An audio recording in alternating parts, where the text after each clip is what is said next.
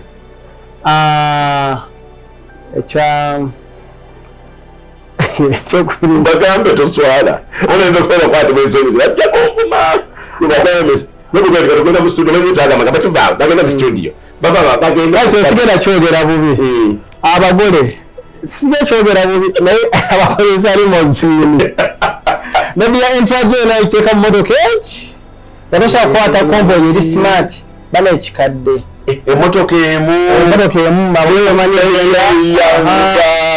naleeta limoziini egi naye akwata convoy belaga akwatira convoy y'emmotoka zange naye emotoka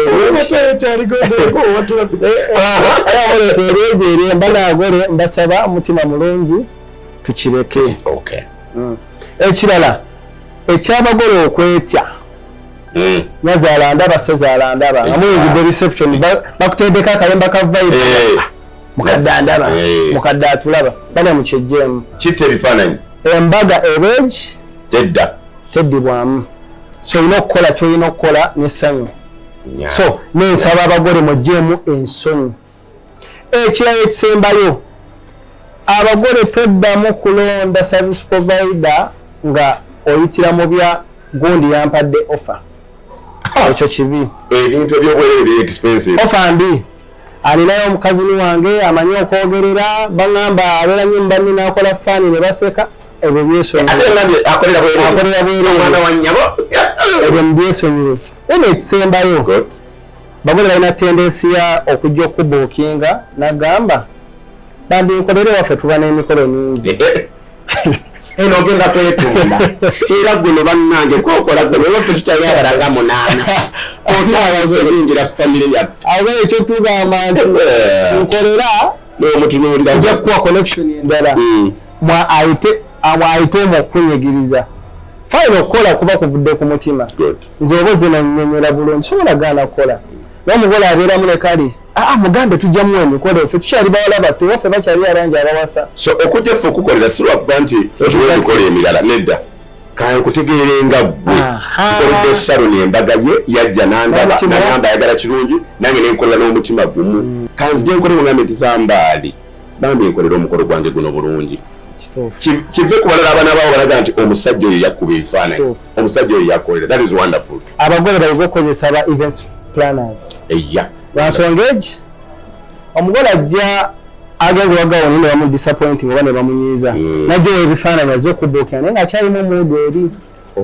ekitegeera akyali munyiivu obudde ebifaananyi oba temukanyiza agenze wa decorator kuda buli omu n'agenda ng'ateekawo muudu olunaku lwavaga ne lutuuka omugole coordinator gamba coordinator yakubira owa diko yakubira ow'enviiri yakubira owa makeup naye oba ofunye events planner agaba omukolo gwange ngenda gukwasa events planner ntuule ninde bulungi delivery ajja kuba yaggyeko stress ajja tuuka ku lunaku ng'oli lively bw'oleeta olukiiko luno n'olugamba nti kalukuteekereteekere bawe ate wejje ate mulonda otemyagufunazwa ku keeki ate gwe okubira owa keeki ewedde y'amadaala ameka dengizo olaba oba tebagisazeeko kikola gwe wateeka ku keeki muwaakole kubanga ekiseera ekyo bwewala fuuka ow'embaga keeki nebenebe ebulako tagenda kugamba ajja kusasula olwekyo bakwase ebigambo bitambula mbali nejjali photography musajja badde atuwa ku byambaga kyano eno twagala kutereeza engeri embaga gye zikolebwa bwe tunamala nombe tujja kuwakyazaano mbe tukoledde ku mbaga mutunyere ekiri twakola ebikyamu tulabireko sobola okutereeza because it's far better ebirungi byenkoze obigamba abalala ebikyamu byenkoze obigamba enze sobola okutereeza naye ate bw'osaasaanya ebikyamu awala oyonoona bwonoonye oyinza tugenda kugiyamba tola tutuuke mu kiseera nga baga nti oba onoonya abantu agana kukolera embaga obulungi nga ne mu Africa banoona ba Uganda nti go and pick a guy called Gary is coming from Uganda nga tugende Nigeria go and pick a guy called Zambal to be the MC nga tugenda Ethiopia yeeyo ate nga n'abali tubagamba mu Luganda ne bakuba engulu naddala abaana abato abayingira omulimu guno kubanga bangi bajja kweganira okuba ebifaananyi abaagala okutuyigirako ngona nga oli kwanza n'abaana banjagala kubeera MC ogufunamu ekisooka kuba mwetowaze kubeera w'amazima client yenna nze ngamanyi abantu every client matters kasita okkiriziganya ne client yaba akuwadde miliyoni emu nga gwokyajinga miliyoni 3 naye nga mwakkiriza nga mwakkiriziganya mukolero ekituufu kala client sente bazijja wala abamu bamanyi nemenya obubox asobole okuwa sente ze omukolero omukolo ekisinga obukulu every client matters more respect better honest ate beera mwesimulire honest ate deliveringa okugeza lumu ba service provider tumanye okunyiiga kituufu gale n'onkubira nti ono muganda wange ddala Zambali ate oli mukwano gwange nenga kyajinga miliyoni 3 naye muganda wa gale mpayi ntwala 5 okitegedde kane manya nkolera gale ngenda okutuuka ku mukolo nga ne gale kyaliiwo nga n'omuntu tatabangako muganda we kati neetandika ofulirawo akasajja ku mutima gale yabbye miliyoni 3 ampadde 5 ekitulazo nenkola omukolo nga ndi munyiivu naye ng'ekinyiza bano tebayinza kukitegeera nina kiri ntegedde nti banzibye nakyo nabwotukanga mu mbeera efaanana bwetyo ng'oli yakwawudde kola ate kikole gwe bulungi ebirala mwesootinge mwekka kyenkubuulira funa abantu abali trusted funa abantu abalina experience abakozeeko ababirabye era nange benteeka ku YouTube channel betukozeeko nabo betumanyi betulaba gabe enamba eri 0703 20 57 29 ya MTN eri 7753 62 402 then to Facebook Gary Photography Uganda Instagram Gary Photography Uganda ne ku TikTok enyumira nnyo abantu tuteeka mu video obusukkulumye okubwaba obwabagala abalina TikTok noteekamu Gary Photography Uganda tuli ku Twitter social media zonna ne tulina n'ekirala ekyenjawulo kye twaleese tulina ke tuyita Gary live streams streaminga live ku mukolo gwo oba tosobodde kubaawo olina mikwano gyo bali America tulina offer gye twatandise okukola tugiyita live streaming omukolo gwo guba live kuviira ddala mu saloon church ng'abantu bagufollowinga ku internet Facebook YouTube Twitter byonna ng'abantu bagulaba live so twakaleese kapya dakika byaffe tubasaba mutuwagire tusobole okweyongerayo mu maaso tambuza video netukkeko bantu tambuza video kale mwebale